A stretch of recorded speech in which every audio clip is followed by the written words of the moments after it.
tried to block out the racket. I tried to forget the fact that I'd let this happen. I tried to ignore how it was all going to end. If it hadn't been for the male in the cage next door, I might never have come out of my funk. Whenever he saw a human being, he shouted at it. He didn't care whether the human was a customer or a hired hand. All a human had to do was put its nose around the door, and my neighbor was off. "This is demeaning," he'd call. "We're not insects. We're not insensate beings. What about some rights here?" He was so persistent that I began to laugh when he launched himself. Then he asked me what was so funny. "You are," I said. "You talk to them like they were capable of understanding what you're saying to them." "Not at all," he said. "I talk to them because I am capable of understanding what I say to them." A philosopher, that's all I need. "In truth," he said, "I think it is what you need. In a fix like this, I'd say we all need a little philosophy." At that moment, a new human came into the room. He walked quickly up and down the rows of cages.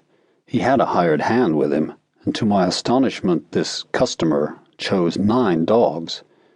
Not, however, including either my neighbor or me. "That was a close call," the philosopher said after the humans left. "We were lucky. He was only looking for little dogs." "What do you mean we were lucky?" "Those poor things are all headed for laboratories," he said. "A stay of execution at best.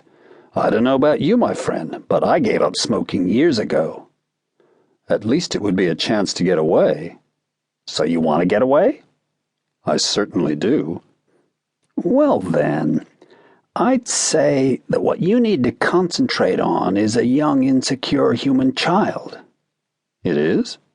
"Scarred and a little ragged around the edges like you are, you'll never get an adult to pick you. Nor are you so very big and potentially threatening that they'll see you as a watchdog. I've got a better shot at that. Neither are you small, perfectly formed and cute, like the psychotic female in the cage on the other side of me." "I heard that," a high-pitched voice said. "I hope a cat gets your next litter." The philosopher snapped at her. Then to me he whispered, "That's rather a kind wish, because it presumes she'll live long enough to have another litter, but she's too stupid to work all that out." I said, "You were telling me I need an insecure child." "Yes." He dragged the word out in a low rumble. "You need a child who will look at your scars and see itself." I thought about that a lot in the night. 6 days can seem forever, but when 2 of them go by and you've hardly even noticed, you begin to take account of time. After morning mush, the philosopher said, "You've decided to go for it. I can tell by the way you're sitting."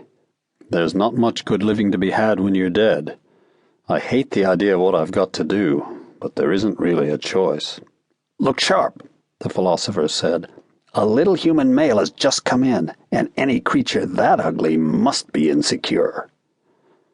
Sure enough, the young male and his father walked along the line of cages. I took a deep breath. Then I put my head down between my paws and watched this child as his parent led him my way. When the kid looked at me, I thumped my tail. When he got close, I whined quietly. I licked the wire that separated us. The child stopped in front of me and put out his hand.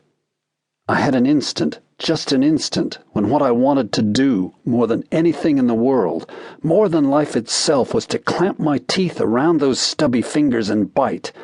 Bite for my mother, squashed by a tractor. Bite for all the broken limbs, all the tangled chains, all the cage starvation. Bite for all the dogs in this very pound. Bite for all of canine kind. I almost did it. Almost. But at the last moment, I licked the child's fingers instead. It felt like the ultimate degradation. The father said something to the child, and then they conversed. For once in my life, I knew what human beings were saying. The father was urging the child to make another choice, a better choice. He was a wiser father than he knew. The father led the boy away.